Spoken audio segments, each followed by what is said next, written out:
ষষ্ঠী ফলের দোকান দেখতে পাচ্ছি, কিন্তু ফলের দোকানে মাত্র 2-3 রকম ফল, কারণটা কি? কারণটা ফলের খুব ক্রাইসিস, এবছর ফল খুব ভালো হয়নি, ফলের দামও প্রচুর। মানে কীরকম দাম? এখন জামরুল আমরা বিক্রি করছি 200 টাকা কিলো। এর আগে কত বিক্রি করেছে? এর আগে বেশিছি আমরা 150 জাম নিয়েছি। এটা কি জামাই ষষ্ঠীর জন্য অতিরিক্ত দাম নিল না কম দাম? 200 টাকা কিলো, আর কালো দাম পড়েছে 100 টাকা কিলো। মানে অতিরিক্ত দাম। ফল কি অল্প অল্প কিনলেন? কি নাম আপনার?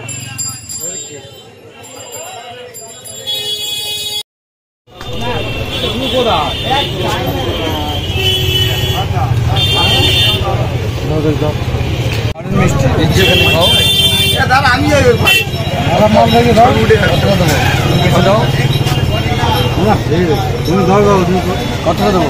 500, 300।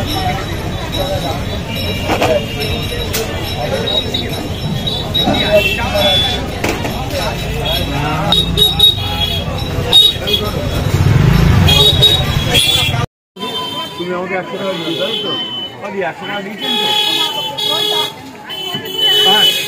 আম দিদি 70 টাকা এগুলো দেখি।